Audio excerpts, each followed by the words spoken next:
I'm Jessie Robertson from the University of Alaska Fairbanks, and this is Alaska Voices, a place for communities to connect through conversation in order to build a better tomorrow for Alaskans and the world. Originally, I grew up in Gakona, Alaska, Tyonek, Egypt, Idaho, Rampart, St. Lawrence Island, St. Paul. and I'm here with my student, my science buddy, my teacher, my homie. I'm his daughter. My name is Ryan Toohey, and I am 40 years old. Erica Mitchell is a colleague of mine. So my name is Erica Mitchell. I am 29 years old, and I'm a colleague of Ryan's. So you've been here, you said, for almost 10 years. Have you noticed any changes over the time that you've been here? I think the biggest change that I have noticed is timing in winter freeze-up and spring breakup.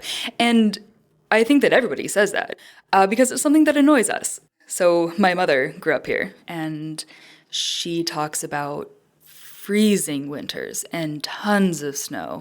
But, you know, even outside of Alaska, Colorado is changing as well. And I think that hits home a little bit more to me because it's so closely associated with my identity.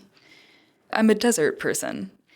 I wait for the cactus to bloom. I wait for summer thunderstorms that will pass in 10 minutes and flood the roads.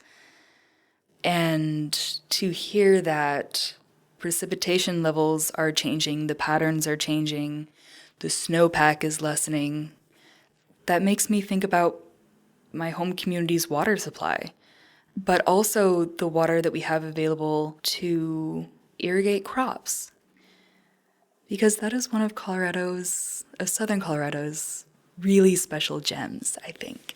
The Rocky Ford cantaloupe and the Pueblo chili. Nice. Very important. And to think about those two things going away is heartbreaking. But I think that experience also makes me think a little bit more about the conversations that we have up here about the reduction in sea ice and fluctuations in salmon abundance. To lose that resource that is so central to an identity puts you into an individual crisis, not to mention a cultural one, a social one. What's your academic training? I have a bachelor in sociology and am so close to getting my master in anthropology. Oh, great. I think that as I've developed professionally, I don't quite attach scientist to my title anymore because people don't always follow these sort of Newtonian scientific rules, right? But that in itself is beautiful and contributes so much to knowledge in general, and I wouldn't have it any other way. Can you give us an example of some of the work that you do either currently or in the past? I've worked in rural Alaska helping people to understand the changes that are happening across the state, and by helping, really I'm just documenting. Because what I have learned is that there is no one way of knowing our environment. There's no one way of understanding our environment. If you think about traditional knowledge as something that has been built by generation and generation based on a series of observations and adaptations to changes, I came in too late to see any of that. But the local knowledge is, something that, a person with an intimate personal knowledge of their own space can share. We're very focused on sea ice forecasting and satellite imagery, and so we have these concentration maps. And I like looking at those and then talking to someone from a community and saying, like, what does the shorefast ice look like in Shishmaref today? And people will say, like, well, it looks like this. It's not actually connected to the shore. It's piling up. It's small little ground truthing efforts like that I think move us forward and saying, like, okay, all right, so this climate projection, maybe that doesn't quite fit. My favorite thing is radio communication. My first trip out into rural Alaska was to Kivalina, and we had the little VHF radios. Yeah. And people were singing each other happy birthday from other communities, singing each other songs, just giving shout outs, congratulating people that had harvested whales. And I thought, for the geographic disparity, Alaska's huge. Alaska is huge. What a community that builds. Something that we talk about kind of as scientists and as part of the government, where I think it's often felt that we are having like a one-way communication. Like, we've done this science, we're the government, here it is, right?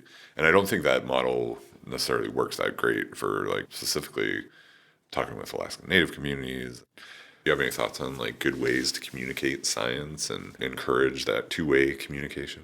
I think that the first thing that agencies have to acknowledge is that there's an extreme power imbalance between what value we put on scientific knowledge and what value we put on local knowledge. Local knowledge is often construed as being anecdotal.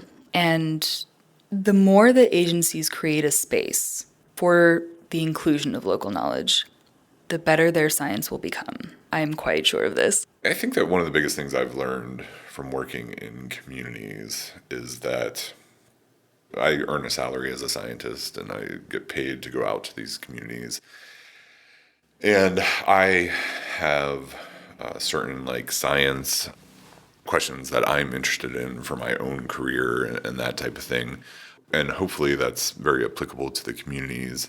But I feel like I've had to make, and that's been something I've been working on for the past couple of years, like even an extra effort to really try and tie the science to a community interest of some sort. Information that is being produced has to be accessible and it has to be made available. Sometimes we have to give way in our search for these broad trends. Give a little bit of that up and start applying it in a way that makes the information useful for people. Right.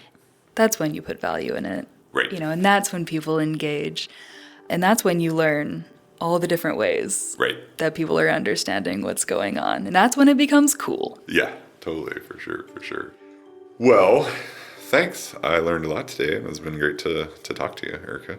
It was good to talk to you, Ryan.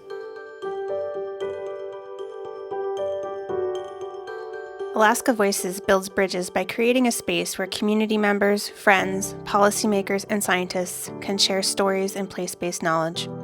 This project was developed in partnership with StoryCorps and was funded by the Alaska Climate Adaptation Science Center.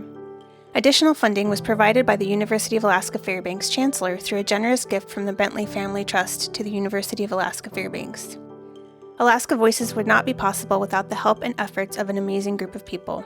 Our producer and audio engineer is Kelsey Skonberg of Mossy Stone Media. Our podcast and outreach specialist is Mike DeLue, and our website designer is Carolyn Rosner. If you are interested in more conversations or information, please visit our website at alaskavoices.org.